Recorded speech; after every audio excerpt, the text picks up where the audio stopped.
say that we are. This is Rock Nation, pledge your allegiance. Get your fatigues on, all black everything. Black cards, black cards. So if you're watching this video, your shins are likely in great pain. As we know, shin splints can stop you competing and even stop you training properly on the regular. So this video is hopefully going to give you some tips on how to get back on track and how to get back on the track. The causes of shin splints for track athletes in general can usually be narrowed down to three things.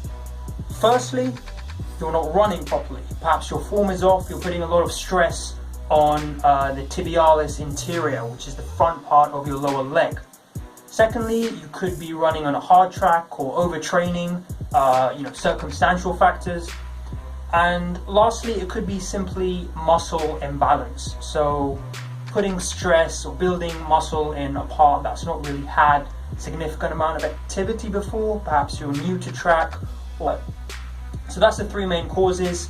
What we're going to do in this video is go through the fixes. So as soon as you get knocked out by shin splints, take the rest. Usually running with shin splints only makes it worse and will generally put you out for even longer. So as soon as you've taken your rest, these are the following things that you're going to need to do. They're based around certain exercises, strengthening exercises, then around stretching, and then finally we're going to go into actual recovery. Right, so the first exercise we're going to look at is the heel raise. And again with this, it's just about creating a bit of pressure, a bit of tension within the tibialis anterior, which is the area around your shin. And so all you need with this is a wall. And you stand with your back to the wall and simply dorsiflex as such. So if you look, I'm lifting my heels off the floor, and that creates pressure within the shins area. And essentially you want to hold this for around 10 to 15 seconds, maybe go longer if you feel a bit more comfortable, and I'd say do 3 sets of these. So another one of my favorite drills for shin splints is actually a sprinting drill, but then you can convert it to incorporate a little more dorsiflexion. So you're simply going to be doing a walkout. So as such, opposite arm, opposite leg, but then with this leg you're going to notice the toe is completely up. And of course this correlates to good sprinting form, so it can help you in both your form as well as fixing the shin splints. But you just go one leg after the other, walk down, maybe do 5 on each leg, and then do 3 sets of that. You see the angle, toe is pointed up. The next exercise is more a strengthening one for the calf. As we've talked about, muscle imbalances can be an indication and a cause of your shin splints. So it's a very simple calf raise on a raised platform. You can do it on books like me. If you want to do it on a Ronald Reagan book, it's good as well, but essentially just get a raised platform and you want to see some slow and controlled calf raises. And what this does is really strengthen the calf muscles. So you're going to go down slowly and you're going to hold it up for about 5 to 10 seconds. As such. And essentially you want to get around, you can do as many as you want within the 8 to 15 range, I'd say.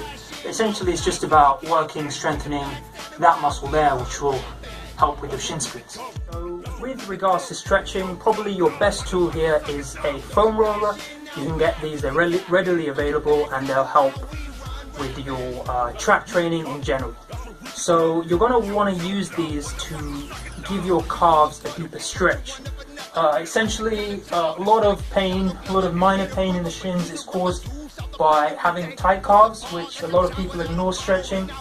So simply using a foam roller like such on both legs, and do make sure you use it also on the outside calf as well as the inside of your calf in order to give yourself the deepest stretch possible. I recommend also doing this after conventional stretches, conventional calf stretches you can do against the wall or in a plank position. So of course, probably the most important thing is the use of ice in your recovery from shin splints. Now if you're like me, you can't maybe afford an ice pack. These usually frozen vegetables come less than £1 or $1 usually. So they're very effective to use.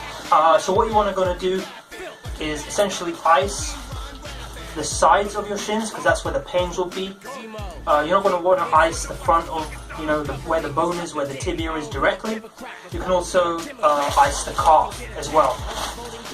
So in terms of length of time, I recommend doing this 3 or 4 times a day initially, for around 10 to 15 minutes. And of course, as your pain begins to alleviate, you can do it less or less.